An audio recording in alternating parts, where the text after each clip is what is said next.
नमस्कार, आप देख रहे हैं इंडस्पोर्ट एंड एनालिसिस।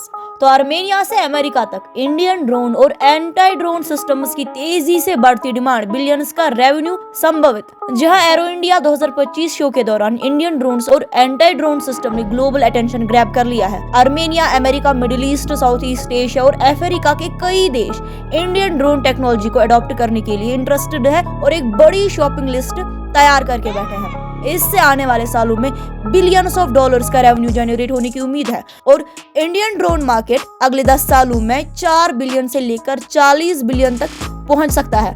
चलिए इंडियन कंपनीज की बड़ी बढ़ोतरी के बारे में बात करते हैं। देखिए, Indian forces already in technologies को अडॉप्ट कर चुकी है, जो दुनिया भर के बायर्स के इंटरेस्ट को और बढ़ा रही है।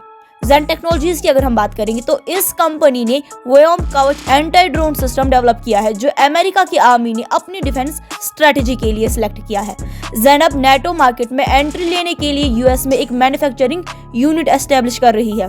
परास डिफेंस की अगर हम बात करेंगे तो देखिए, ये 50 साल पुरानी डिफेंस कंपनी है जो missiles, space research, electronic warfare और ड्रोन्स में काम करती है। ये कंपनी एक advanced anti drone system develop कर चुकी है, जो सॉफ्ट स्किल और हार्ड स्किल दोनों फीचर ऑफर करता है।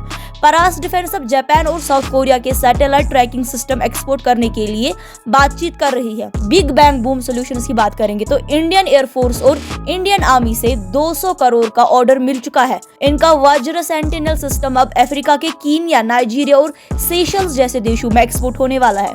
गरुड़ा एरोस्पेस ने एरो इंडिया 2025 में 8 नए ड्रोन सिस्टम्स लॉन्च किए और अब आर्मेनिया ने लैंडमाइन डिटेक्शन एंड डिफ्यूजमेंट ड्रोन का डेमो मांगा है। अडानी डिफेंस एंड एरोस्पेस की अगर हम बात करेंगे तो देखिए, इन्होंने डीआरडीओ के साथ मिलकर एक vehicle mounted counter drone system develop किया है, जो 10 किलोमीटर तक ड्रोन्स डिटेक्ट और न्यूट्रलाइज कर सकती है। अब अगर हम गवर्नमेंट सपोर्ट और फ्यूचर ग्रोथ की बात करेंगे तो देखिए, Indian government local drone manufacturing को प्रमोट कर रही है पीएलआई स्कीम के जरिए, जिसकी वजह से इंडिया का ड्रोन इंडस्ट्री और ग्रो करेगा। 2030 तक इंडिया एक ग्लोबल हब बन सकता है, जो जीडीपी में 1 to 1.5% ग्रोथ और लैक्स ऑफ जॉब्स क्रिएट करेगा। देखिए, इंडियन ड्रोन्स और एंटी ड्रोन टेक की डिमांड इंटरनेशनल लेवल पर बढ़ रही है। ये मेक इन इंडिया और आत्मनिर्भर भारत इनिशिएटिव के लिए एक बड़ा सक्सेस है।